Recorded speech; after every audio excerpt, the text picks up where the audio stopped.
하나님을 사랑하시면 우리 다 같이 아멘 하십시다. 네.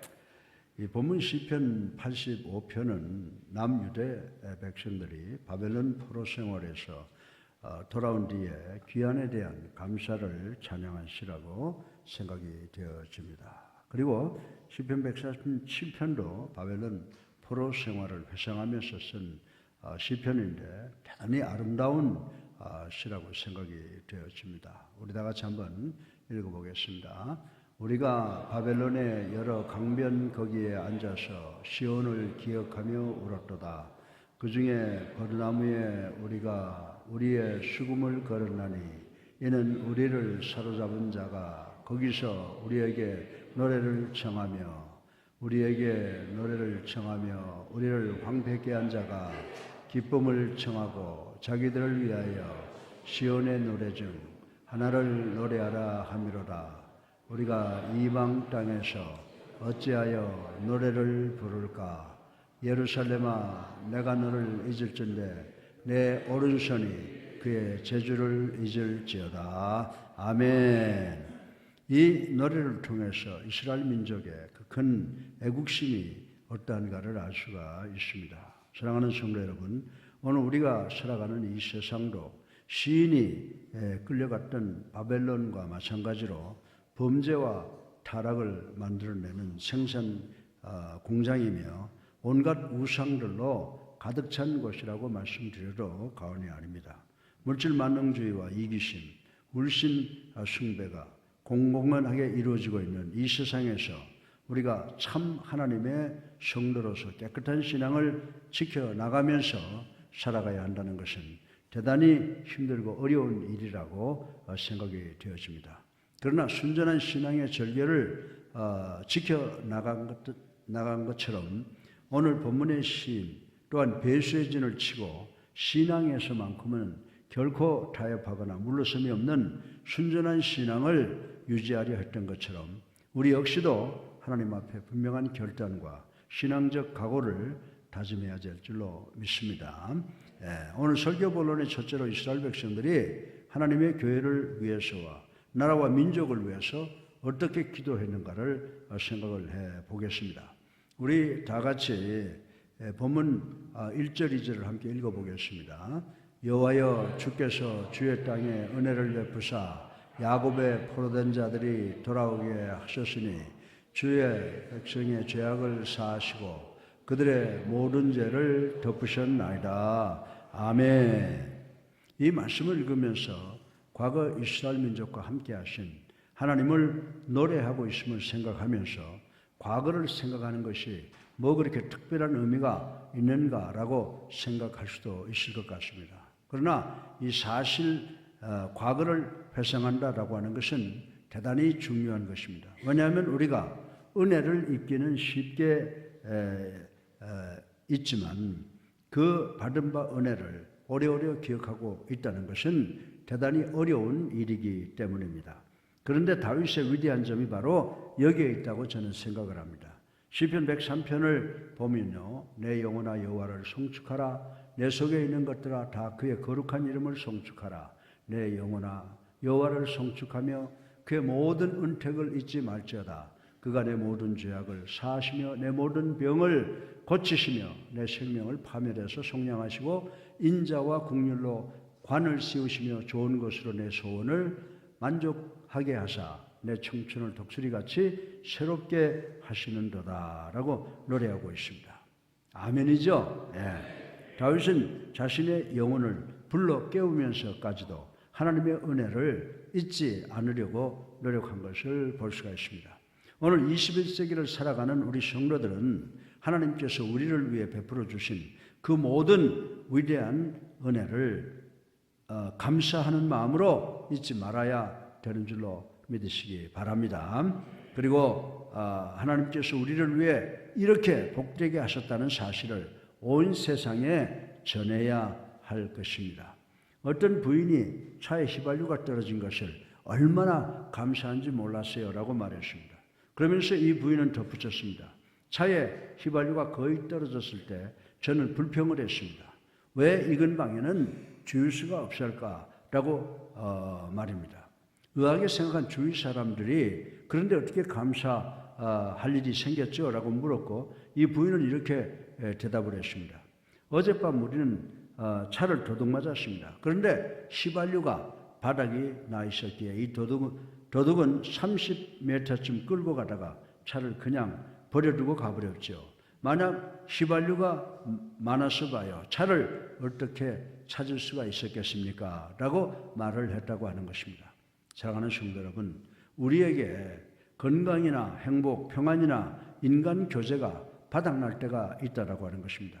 그러나 절망하거나 불평하지 마시기를 주님의 이름으로 축원합니다. 왜? 하나님의 섭리가 있기 때문입니다. 그래서 사도 바울은 데살로니가전서 5장 18절을 통해서 범사에 감사하라고 권면을 하고 있습니다. 우리가 지금 견디기 어려운 고통 속에 있다고 하더라도 원망하지 말고 과거에 베푸신 하나님의 위대하신 은혜와 사랑 그리고 구원의 역사를 늘 기억하면서 감사하는 삶을 살아야 된다라고 하는 것입니다. 과거의 사건인 출애굽기의 기록을 보면 이스라엘 민족이 애굽에서 해방되어 홍해를 육지같이 걷는 감격적 사건을 체험을 했습니다. 그러나 얼마 가지 않아서 무리바에 이르렀을 때 마실 물이 없어서 사람들과 짐승들이 갈증을 느끼게 되었던 적이 있습니다. 그 순간 이스라엘 사람들은 애굽에서 해방시켜 주신 하나님의 은혜, 홍해를 육지같이 건너가게 하신 놀라운 기적, 밤에는 불기둥으로 추위를 면케하여 주시고 낮에는 구름기둥으로 뜨거운 태양광선을 피하게 하며 갈 길을 인도해 주시고 계셨지만 이 모든 것을 다 잊어버리고 이스라엘 백성들은 모세에게 불평하고 원망하고 반항하고 하나님의 존재까지 의심했던 것을 생각해 볼 수가 있습니다. 사랑하는 성도 여러분, 이스라엘 백성들은 하나님이 우리를 애굽에서 해방시키고 홍해를 기적적으로 건너가게 하셨지만 우리에게 마실 물을 주실 수 있을까라고 하나님의 존재와 능력을 의심하기 시작을 했다라고 하는 것입니다. 그런데 이것이 어디 이스라엘 백성들 뿐이겠습니까? 21세기를 살아가는 우리도 하나님에게 수없는 은혜를 받았음에도 불구하고 하나님을 잊고 사는 우리들의 모습, 우리들의 그림자를 보는 것이 아닌가라고 하는 생각이 듭니다. 그래서 이 시편 기자는 하나님께서 베푸신 은혜를 현재 당하고 있는 어려움 속에서 기억하며 과거에 도와주시고 건져주신 그 하나님께서 현재 고통 속에서도 우리들을 건져주실 것을 믿었다고 노래를 하고 있는 것입니다. 사랑하는 성도 여러분, 이것이 훌륭한 시인의 모습이라고 저는 믿습니다. 시편 85편 1절로 2절에 보면 여호와여 주께서 주의 땅에 은혜를 베푸사 야곱의 포로된 자들이 돌아오게 하셨으며 주의 백성의 죄악을 사하시고 그들의 모든 죄를 덮으셨나이다 라고 노래하고 있는 것을 볼 수가 있습니다. 이스라엘 백성이 가나안을 점령하게 된 것은 자신들의 힘이 강해서입니까? 아닙니다. 여러분도 기억할 것입니다. 민수기 13장에 보면 가나안 땅에 들어가기 전에 12명의 정탐꾼이 40일 동안 가나안 땅을 정탐하고 돌아와서 보고한 내용이 자세하게 기록되어 있는 것을 우리 읽어볼 수가 있습니다. 그 땅은 젖과 꿀이 흐르는 땅입니다. 이렇게 훌륭한 포도 열매와 감람나무 열매가 풍성하게 열리는 곳입니다. 그러나 산은 대단히 높고 골짜기는 깊고 험하여 성곽은 견고하고 거기에 사는 사람들은 거인과 같으며 저들이 우리를 보면 메뚜기라고 생각할 것입니다. 그러니 이 땅을 도저히 점령할 수가 없습니다라고 정탐꾼 12명 가운데 절대 다수인 10사람의 보고가 부정적이었다라고 하는 것을 우리는 알 수가 있습니다. 사실 이스라엘 민족의 힘으로는 도저히 가나안 땅을 차지할 수가 없었습니다. 그러나 절대 소수인 나머지 두 사람 여호수아와 갈렙은 저들은 우리들의 밥입니다. 하나님께서 우리와 함께 하심으로 올라가면 우리는 반드시 정복할 수가 있습니다 라고 보고한 것처럼 사람은 할 수가 없습니다. 그러나 하나님은 하실 수 있는 줄로 믿으시기 바랍니다. 그 땅은 하나님께서 우리에게 주시기로 약속한 땅입니다 라고 갈렙과 여호수아는 믿었다고 하는 것입니다. 그리하여 소수의 대표인 여호수아와 갈렙은 하나님의 은혜로 40년 만에 가나안 땅을 점령하게 된 사건을 우린 잘 알 수가 있습니다. 여러분들 왜 하나님께서 일주일이면 갈 수 있는 길을 40년을 헤매게 한지 알아요? 이때 하나님이 분노하셨어요. 그래가지고 정탐꾼이 며칠을 정탐했다고요? 40일을 정탐했는데 하루에 10년씩을 더해서 40년 동안을 그 광야에서 헤매게 한 것을 우리는 알 수가 있습니다. 그런데 우리가 시편 44편 3절을 보면요, 그들이 자기 칼로 땅을 얻어 차지함이 아니요 그들의 팔이 그들을 구원함도 아니라 오직 주의 오른손과 주의 팔과 주의 얼굴에 빛으로 하셨으니 주께서 그들을 기뻐하신 까닭이니이다. 아멘. 그뿐입니까? 하나님께서 계속 자기와 긍휼로 대하지 않으셨다고 하면 그들은 여러 번 멸망을 했을 것입니다. 하나님은 이스라엘 백성을 원수의 손에서 여러 번 구출하셨고 그들에게 자유를 회복시켜 주셨다라고 하는 것을 우리는 알 수가 있습니다. 주님께서 야곱의 포로된 자들로 돌아오게 하셨고 쫓겨나서 낯선 땅에 나그네가 되었던 자들을 다시 적과 꿀이 흐르는 자신들의 땅에 돌아와 살게 하신 것을 볼 수가 있습니다. 하루에 40일 하루에 10년이 아니라 1년입니다. 수정합니다. 이것은 무엇을 의미합니까?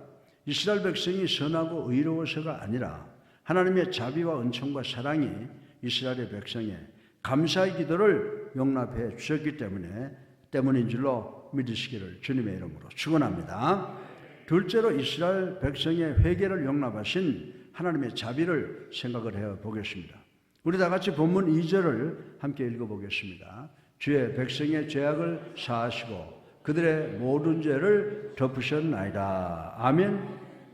어떤 목사님이 계셨는데 한 번은 자신이 섬기는 교회에서 장례식이 생겼다고 장례식을 치른다고 광고를 했습니다. 그런데 죽은 사람의 이름은 밝히질 않았습니다.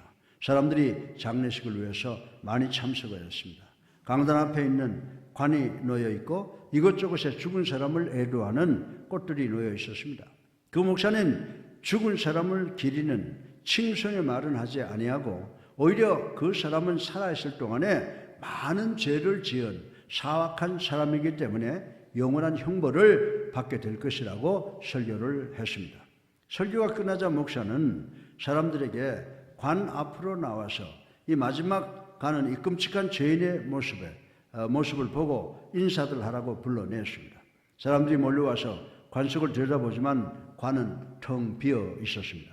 대신 커다란 거울이 놓여 있어서 관을 들여다보는 모든 사람은 그 거울에 비치는 자신의 모습을 보고 깜짝깜짝 놀랐다고 하는 것입니다. 그 순간 이 목사님이 말씀하시기를 바로 이 거울에 비친 모든 사람들이 죄인입니다 라고 힘주어 말했다고 하는 스토리가 있습니다. 사랑하는 성도 여러분, 하나님께서 만약 우리의 죄를 사하실 때는 우리의 죄를 덮어주시는 줄로 믿으시기 바랍니다. 사랑하는 성도 여러분, 하나님은 사랑이 넘치심으로 우리의 모든 죄가 너무 큼에도 불구하고 그 죄를 우리로부터 멀리 옮기신다고 말씀한 것을 우리는 기억할 수가 있습니다. 성경에 보면 동이 서에서 먼 것처럼 옮겨버린다고 이사해버린다고 했습니다. 죄 없는 사람은 죄 없는 사람으로 인정해 주신다는 말씀인 것입니다. 이 결과로 이스라엘 민족이 바벨론 포로 생활에서 해방되어 본국으로 돌아오게 된 것입니다. 3절에 보면은 주의 모든 분노를 거두시며 주의 진노를 돌이키셨나이다 라고 했습니다. 사랑하는 성도 여러분, 이것의 의미가 무엇입니까? 죄가 무효로 될 때에는 하나님의 분노가 사라진다는 말씀이라고 하는 것입니다. 죄를 사한다는 것은 무엇을 말합니까? 주님께서 주의 백성의 죄를 사하셨나이다. 다시 말해서 주님이 우리를 불쌍히 여기셔서 주의 모든 분노를 바라지 않으셨다는 말씀이라고 생각할 수가 있는 것입니다. 이 이유는 예수 그리스도께서 우리 대신 우리의 죄값을 갈보리 언덕 십자가 위에서 치르셨기 때문이라고 전 여러분들에게 말씀을 드릴 수가 있습니다.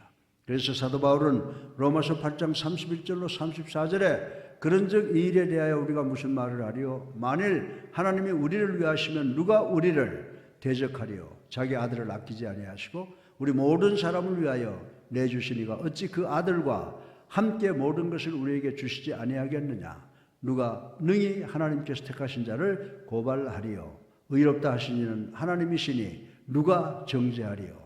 죽으실 뿐 아니라 다시 살아나신 이는 그리스도 예수시니 그는 하나님 우편에 계신 자요 우리를 위하여 간구하시는 자시느니라. 아멘. 네. 사랑하는 성도 여러분, 그리스도 안에 있는 사람은 고소당한 사람이 한 사람도 없고 앞으로도 그리스도 안에 있는 사람이 고소를 당할 사람은 이 세상에 아무도 없다는 말씀인 줄로 믿으시기 바랍니다. 이 말씀은 우리가 원래부터 무죄한 사람이라고 하는 말이 아닙니다. 우리는 다 죄를 범한 사람이지만 하나님은 자비하셔서 우리의 죄를 따라 처치하지 아니하시며 우리의 죄악을 따라 갚지 아니하신다는 말씀인 줄로 믿으시기 바랍니다. 이 사실을 믿으십니까? 아멘. 사랑하는 성도 여러분, 하나님은 우리의 체질을 아시기 때문입니다. 본문의 시인은 하나님께 간절한 마음으로 기도합니다. 4절을 보면 우리 구원의 하나님이며 우리를 돌이키시고 우리에게 향하신 주의 분노를 거두어 주옵소서라고 기도했습니다. 사랑하는 성도 여러분, 하나님은 노하기를 더디하시는 분이신 줄로 믿으시기 바랍니다. 시편 30편 5절에 보면 그의 노여움은 잠깐이요 그의 은총은 평생이로다. 저녁에는 울음이 깃들일지라도 아침에는 기쁨이 오리로다. 아멘. 네. 이 말씀은 자식에 대한 부모의 사랑과 같은 것을 나타내고 있습니다. 자식이 잘못된 길로 갈 때 노에서 회초리를 들었지만 매 맞고 아파서 우는 자식을 보고 더 가슴 아파 우는 것이 부모의 마음이라고 하는 것을 우리는 잘 알고 있는 것입니다. 우리가 오늘 본문에 나타나는 4절과 7절을 보면 본문은 이제 이 시인은 하나님께로부터 임하는 새로운 은총, 새로운 은혜를 구하는 모습을 볼 수가 있습니다. 우리 구원의 하나님이여 우리를 죄악으로서부터 돌이키소서, 우리를 주께로 돌이키소서, 그러하면 우리가 돌아설 것이니라 라고 애원하는 모습을 우리는 볼 수가 있는 것입니다. 사랑하는 성도 여러분, 우리가 죄로부터 돌아서지 아니하면 구원이 없는 줄로 믿으시기 바랍니다. 다시 말해서 우리가 잘못되었다는 것을 깨달아야 된다라고 하는 것입니다. 여러분과 저는 죄의 값이 얼마나 무서운 것인지를 알고 가슴을 치며 아파해야 된다고 하는 것입니다. 그러나 아파하는 것으로 끝나면 아무 소용이 없습니다.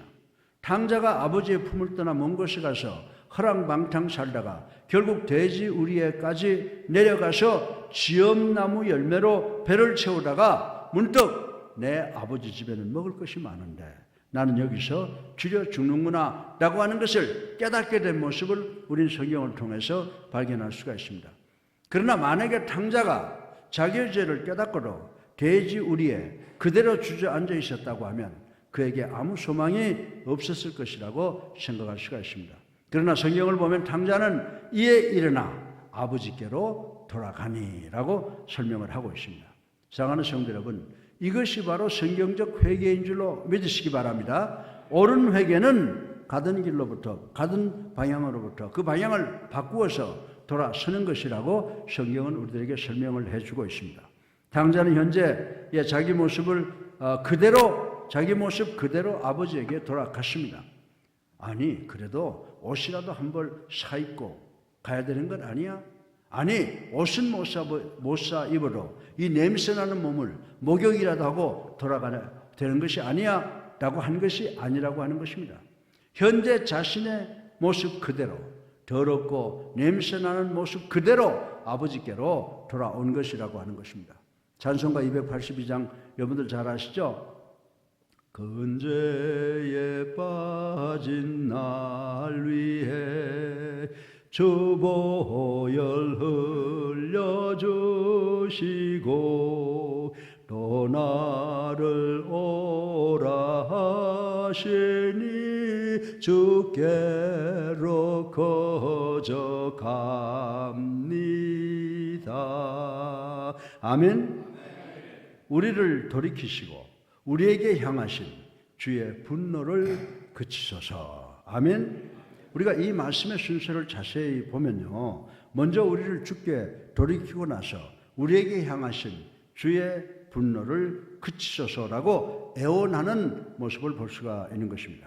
우리가 하나님께 돌아와야 그때 비로소 하나님의 위로와 화평이 임하게 되는 줄로 믿으시기 바랍니다. 시편 80편 19절에도 만군의 하나님 여호와여 우리를 돌이켜 주시고 주의 얼굴의 광채를 우리에게 비춰주셔서 우리가 구원을 얻으리이다 라고 하고 있습니다.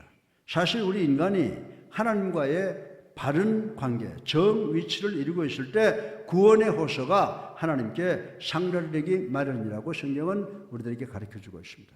권력만 믿고 있던 사람이 권력을 잃었을 때, 재산을 자랑하던 사람이 재산을 상실했을 때, 건강을 뽐내던 사람이 건강을 잃었을 때, 지식을 과시하던 사람이 한계를 느꼈을 때, 평안한 환경에 있던 사람이 딱한 처지에 이르렀을 때 사람은 보통 도움을 청하게 되어 있다라고 하는 것입니다. 그런데 이때야말로 인간의 무력함과 한계를 느낄 때이며 깨끗하고 정결한 인간의 본연의 마음이며 오직 하나님의 얼굴만 쳐다보고 애원하는 마음 상태라고 하는 것입니다. 사랑하는 성도 여러분, 물에 빠져 떠내려가 죽게 된 사람에게 금은보화와 부귀영화 같은 세상적인 것이 무슨 필요가 있겠느냐라고 하는 것입니다. 이 사람은 물에서 구조받는 것 외에는 다른 소원이 없을 것이라고 생각할 수가 있는 것입니다. 하나님의 구원을 호소하는 진정한 참마음은 체면과 위선이 섞이지 아니한 마음이라야 하나님이 구원의 손길을 펴주실 줄로 믿으시기를 주님의 이름으로 축원합니다. 여기 본문 7절을 한번 우리 보십시오. 여호와여 주의 인자하심을 우리에게 보이시며 주의 구원을 우리에게 주소서라고 애원하고 있는 모습을 볼 수가 있습니다. 이 시를 쓴 시인은 하나님께 다른 것 요구하지 아니했습니다. 오 주님, 오직 주님의 구원만을 간절히 원합니다. 주님의 인자하심이 아니면 나는 죽을 수밖에 없사오니 하나님의 한없는 사랑으로 사죄의 은총을 베푸셔서 저의 회개를 들어주시옵소서라고 눈물로 기도하는 모습을 우리는 볼 수가 있습니다. 사랑하는 성도 여러분, 하나님께서 우리의 진정한 회개의 기도를 들으시고 사죄의 은총을 베푸셔서 구원의 손길을 우리에게 펴주시는 줄로 믿으시기를 주님의 이름으로 축원합니다. 셋째로 마지막으로 이스라엘 백성의 기도에 대한 하나님의 응답이 어떠한가를 생각을 해보겠습니다. 우리 다 같이 8절로 13절을 함께 읽어보겠습니다. 내가 하나님의 여호와께서 하신 말씀을 들으리니 무릇 그의 백성 그의 성도들에게 화평을 말씀하실 것이라. 그들은 다시 어리석은 대로 돌아가지 말지로다. 진실로 그의 구원이 그를 경외하는 자에게 가까우니 영광이 우리 땅에 머무르리이다. 인애와 진리가 같이 만나고 의와 화평이 서로 입맞추었으며 진리는 땅에서 솟아나고 의는 하늘에서 굽어보도다. 여호와께서 좋은 것을 주시리니 우리 땅이 그 산물을 내리로다. 의가 주의 앞에서 가며 주의 길을 닦으리로다. 아멘. 이 말씀의 의미는요, 범죄한 불쌍한 인간이 불안하고 초조하고 두려워서 하나님께 구원을 호소하는 기도를 드렸더니 그 응답이 나타났다는 것입니다. 어떻게 나타났을까요? 그 응답은 화평, 평화의 축복으로 나타났다. 이런 말씀이 기록되어 있는 것입니다. 사랑하는 성도 여러분, 여러분은 락펠러라고 하는 분을 잘 아시죠? 이분은 미국 전체 석유의 90%를 독점했고 미국 경제 규모의 1.53%를 차지했던 세계적 부자였다라고 하는 것입니다. 이분이 벌어들인 돈을 현재 자산 가치로 따져 본다고 하면 빌 게이츠의 3배가 된다고 이야기를 하고 있습니다. 락펠러는 인류가 자본주의 시대를 맞이한 이래 가장 돈을 많이 벌어들인 세계 최고의 부자라고 역사가 입증을 하고 있습니다.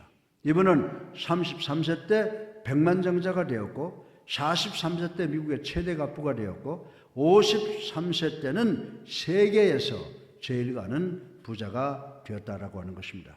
그러나 이분은 55세에 신경성 탈모증이라고 하는 불치병에 걸렸으나 자기 자신을 사회에 환원함으로 페니실린을 발견하도록 도와주셔서 수많은 병자를 살렸고 자신도 그 페니실린의 혜택을 받아서 나눔의 행복으로 병을 이기고 98세까지 살면서 인류를 위하여 선한 일을 행하다 갔다라고 하는 기록이 남아 있습니다. 현재는 모르겠으나 과거에는 뉴욕시에 사는 사람들의 수도 요금을 록펠러 재단에서 다 해결해 주었다고 하는 미담도 남아 있습니다. 그런데 이 록펠러의 축복은 어머니의 신앙유산을 잘 물려받았기 때문이라고 기록을 하고 있습니다. 그 어머니는 믿음이 대단히 좋은 분이셨습니다. 그의 어머니는 돌아가시면서 아들 록펠러에게 11조를 잘 드리라, 목사님 말씀에 항상 순종하라 등의 10가지 유언을 했습니다. 그런데 그 10가지 중에서 가장 첫 번째는 예배에 대한 것이었습니다. 그의 어머니는 아들 록펠러에게 너는 예배 30분 전에 교회에 도착해서 언제나 맨 앞자리에서 앉아서 하나님께 가장 정성껏 예배를 드리라는 유언을 했다고 하는 것입니다. 록펠러는 평생 동안 그 유언을 지켰다고 했습니다. 항상 예배 시간 30분 전에 교회에 가서 제일 앞자리에 앉아 예배를 드렸다고 하는 기록이 있습니다. 사랑하는 성도 여러분, 록펠러는 예배에 성공한 사람인 줄로 믿으시기 바랍니다. 예배의 성공자가 인생의 성공자가 되는 줄로 믿으시기를 주님의 이름으로 축원합니다. 예배 시간마다 기쁨으로 나오시길 바랍니다. 하나님을 만날 기쁨, 큰 기대를 가지고 나오시기를 주님의 이름으로 축원합니다. 하나님은 영과 진리로 예배하는 자들을 찾으셔서 화평의 복을 주시는 줄로 믿으시기를 주님의 이름으로 축원합니다. 이 원리를 시편 기자는 깨닫고 있었습니다. 그리고 이 원리는 하나님께 기도드리는 사람이 가져야 할 기본 자세이기도 하다라고 가르쳐주고 있는 것입니다. 하박국 선지자는 하박국서 2장 1절을 통하여 내가 내 파수하는 곳에 서며 성루에 서리라. 그가 내게 무엇이라 말씀하시는지 기다리고 바라보며 나의 질문에 대하여 어떻게 대답하시는지 보리라 하였더니. 아멘. 이 말씀을 비판하는 그런 자세가 아니라 무슨 말씀이든지 순종하겠다고 하는 그 자세로 듣겠다고 하는 것을 말씀하고 있는 것입니다. 여러분들이 사도행전 10장에 보면 고넬료라고 하는 로마 주둔군 부대 백부장이 등장을 하는데 이분은 경건해서 온 집안으로 더불어 하나님을 경외하며 백성을 많이 구제하고 하나님께 항상 기도하는 삶을 살았다고 성경은 기록을 하고 있습니다.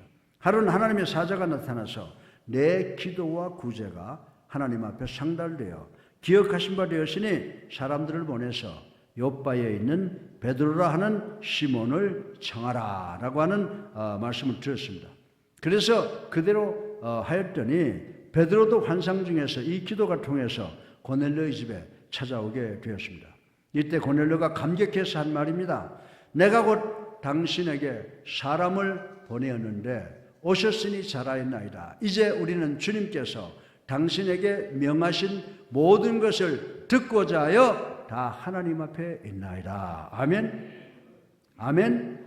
사랑하는 성도 여러분, 이 말씀은 무슨 말씀을 주시든지 하나님이 우리에게 주시는 말씀으로 받겠습니다 라고 하는 자세인 줄로 믿으시기 바랍니다. 그래서 요한계시록 2장 7절에도 하나님의 말씀을 들을 귀 있는 사람이 복이 있다라고 말씀하신 것을 우리는 기억할 수가 있는 것입니다. 우리가 기도로서 하나님께 말씀드리는 것을 하나님이 듣기 원하신다면 우리도 하나님이 우리에게 말씀하시는 것을 들을 준비를 갖추어야 되는 줄로 믿으시기 바랍니다. 이 시인은 하나님께 기도드리고 나서 기도를 들으시는 하나님으로부터 어떤 말씀이 자기에게 임할는지를 기다리고 있었다고 하는 말씀을 우리는 오늘 이 시편을 통해서 알 수가 있습니다. 우리가 기도하고 나서 우리의 기도를, 이 기도가 올바른 것인지 한번 되새겨볼 필요가 있다고 하는 것입니다. 그리고 하나님의 응답을 기다려야 되는 줄로 믿으시기 바랍니다. 그러면 기도에 대한 하나님의 응답은 무엇입니까? 그가 그 백성, 그 성도에게 화평을 말씀하실 것이라고 했습니다. 그의 백성, 그의 성도, 이것은 하나님을 위해서 구별된, 그리고 하나님에게 복종하고 하나님에 의해서 구원받은 사람들을 의미하는 것이라고 생각할 수가 있습니다. 20세기를 살아가는 오늘의 그리스도인들을 지칭하는 것이라고 저는 생각을 합니다. 이와 같은 하나님의 사람들에게는 세상이 아무리 떠들고 소란해도 만세반석 되시는 그리스도 안에서만이 참 평화를 누릴 수 있게 되는 줄로 믿으시기 바랍니다. 이것이 바로 우리 성도들이 누리는 축복입니다. 예수님도 말씀하셨습니다. 요한복음 14장 27절에 평안을 너에게 끼치노니 곧 너의 평안을 너에게 주노라. 내가 너에게 주는 것은 세상이 주는 것과 같지 아니하리라. 너희는 마음에 근심하지도 말고 두려워하지도 말라. 아멘. 이제 우리가 할 일은 하나님께서 우리에게 하시는 말씀을 들어야 되는 줄로 믿으시기 바랍니다. 하나님이 화평을 말씀하실 때 우리는 귀를 막아서는 안 되고 모든 겸손과 감사로 받아들여야 된다라고 하는 것입니다. 그러면 저희는 다시 망령된 대로 돌아가지 말지어다라고 부탁을 하고 있습니다. 우리에게 약속한 화평이 어떻게 임합니까? 망령된 죄에서 돌아서서 하나님에게 순종하는 사람들에게 임하는 축복이 바로 화평의 축복인 줄로 믿으시기 바랍니다. 하나님과 바른 관계를 맺어야 합니다. 여기 오늘 본문 마지막 부분인 9절로부터 13절 말씀에 보면 화평에 대한 자세한 말씀이 기록되어 있는 것을 볼 수가 있습니다. 9절을 우리 같이 한번 읽어볼까요? 진실로 그의 구원이 그를 경외하는 자에게 가까우니 영광이 우리 땅에 머무르리이다. 아멘. 예, 여기 가깝다는데 화평의 첫 번째 조건이 제시되어 있는 것을 볼 수가 있습니다. 아무리 캄캄한 밤이라도 아버지가 가까이 계신 것을 아는 어린 아이들은 두려움이 없다라고 하는 것입니다. 마찬가지로 오늘 우리의 환경이 아무리 소란하다고 할지라도 주님이 우리와 함께 계신 것을 믿을 때 우리 그리스도인들의 마음에는 진정한 평화가 오는 줄로 믿으시기 바랍니다.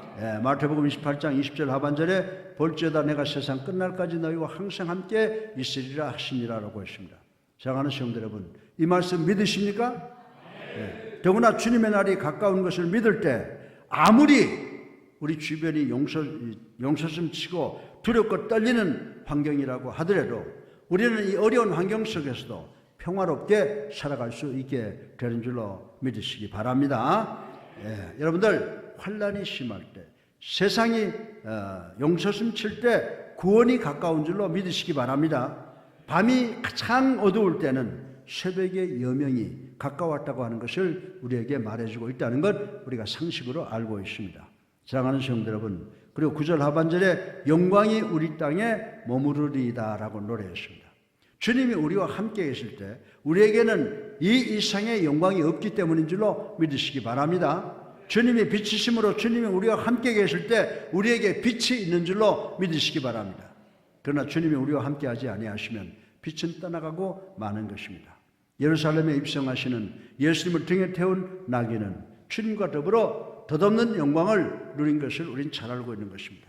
오늘 우리가 하나님의 사랑을 받는 것은 주님이 우리와 함께 하실 때만이 가능한 줄로 믿으시기를 바랍니다. 10절로 11절에는 인애와 진리가 같이 만나고 의와 화평이 서로 입을 맞추며 진리는 땅에서 솟아나고 의는 하늘에서 굽어보도다라고 말씀을 했습니다. 사랑하는 성도 여러분, 이 땅에 참 평화가 어디에 있습니까? 어떤 조직의 개혁이나 국가의 혁명에 있습니까? 긍휼과 진리가 같이 만나고 의와 화평이 서로 입맞추고 있을 때인 줄로 믿으시기 바랍니다. 진실과 인애가 없을 때 모든 것이 파멸에 빠지고 만다고 성경은 이야기를 해주고 있습니다. 지금 대한민국 국민들 어렵고 힘든 환경 속에서 오늘 이 말씀을 완전히 기억해야 될 줄로 믿으시기를 주님의 이름으로 축원합니다. 근데 여러분들 이사야서 59장 14절로 15절에 보면요, 그 당시에 형편이 얼마나 어렵고 힘들었는지를 나타내고 있습니다. 같이 한번 읽어보십시다. 정의가 뒤로 물리침이 되고 공의가 멀리 섰으며 성실이 거리에 엎드러지고 정직이 나타나지 못하는도다. 성실이 없어지므로 악을 떠나는 자가 탈취를 당하는도다. 아멘. 예. 사랑하는 성도 여러분, 이것은 먼 옛날에만 그런 것이 아니고 오늘날 현재 우리가 살고 있는 우리 생활 주변에서 일어나고 있는 사실이라고 하는 것을 인정하지 아니할 수가 없습니다. 그러나 사랑하는 성도 여러분, 이런 시대가 언제까지나 계속되는 것이 아닌 줄로 믿으시기 바랍니다. 여러분들 일찍이 세상을 떠난 마틴 루터 목사님이 암살당하기 직전에 무슨 말을 했습니까? We have a dream. I have a dream. What kind of dream do they have? 무슨 꿈을 가졌습니까? 흑백이 어린아이들이 같이 앉아서 서로 사랑하고 서로 먹을 것을 나누어 입고 입을 것을 나누어 입는 그 하나님의 천국이 이루어질 것을 꿈으로 삼고 있다라고 하는 말을 한 것을 우리는 기억할 수가 있는 것입니다. 사랑하는 성도 여러분, 의와 화평에 서로 입맞추며 진리는 땅에서 솟아나고 빛은 하늘에서 하감하게 되는 화평의 날이 우리에게 반드시 임하게 되는 줄로 믿으시기 바랍니다. 이렇게 될 때 정직하지 못한 지도자들이나 정직하지 못한 조직의 지도자나 정직하지 못한 목회자들은 국민들과 성도들에게 치욕의 대상이 될 것이라고 하는 사실을 우리 지도자들 모두는 깊이 명심해야 되는 줄로 믿으시기 바랍니다. 이런 때가 오면 12절에 여호와께서 좋은 것을 주시니 우리 땅이 그 산물을 내리로다 하고 하는 그 축복이 이 땅에서 만들어지게 된다라고 하는 것입니다. 사랑하는 성도 여러분, 하나님이 우리에게 유익하다고 생각하시는 모든 것을 우리에게 주실 줄로 믿으시기 바랍니다. 모든 좋은 것은 하나님의 선하심에서 오는 것입니다. 그리고 긍휼과 진리, 의와 화평이 사람의 마음속에 크게 영향을 발휘할 때 모든 것이 주어지는 시간이 되는 줄로 믿으시기 바랍니다. 예수님도 마태복음 6장 33절에 그런즉 너희는 먼저 그의 나라와 그의 의를 구하라. 그리하면 이 모든 것을 너희에게 더하시리라고 선포하셨습니다. 마지막으로 13절에 의가 주의 앞에 앞서가며 주의 길을 닦으리로다. 아멘. 하나님께서 우리에게 평화를 확신시켜 주시며 하신 약속이 주의 긍휼의 길로 우리를 향해 오실 때 우리가 만날 수 있도록 하기 위해서 우리의 안내자로서 우리로 하여금 주의 길을 따라갈 수 있도록 길잡이가 되어주신다라고 하는 말씀인 줄로 믿으시기 바랍니다. 다시 말해서 우리 주님께서 우리의 소망을 더욱더 확고히 하시며 우리의 가는 길을 바로 인도하실 것이라고 성경은 설명하고 있습니다. 주님은 우리의 감사 기도와 회개를 들으시고 우리에게 응답을 주셨는데 그 응답은 우리를 하나님께로 인도하는 화평의 길이 되신다고 오늘 본문의 저자는 이야기를 하고 있는 줄로 믿으시기를 주님의 이름으로 축원합니다. 결론입니다. 사랑하는 성도 여러분, 우리에 대한 하나님의 구원은 즉각적이면서도 점진적이라고 하는 걸 우리는 알아야 되는 줄로 믿으시기 바랍니다. 아니 목사님, 즉각적은 뭐고 점진적인 것은 뭡니까? 제 설명을 잘 들으세요.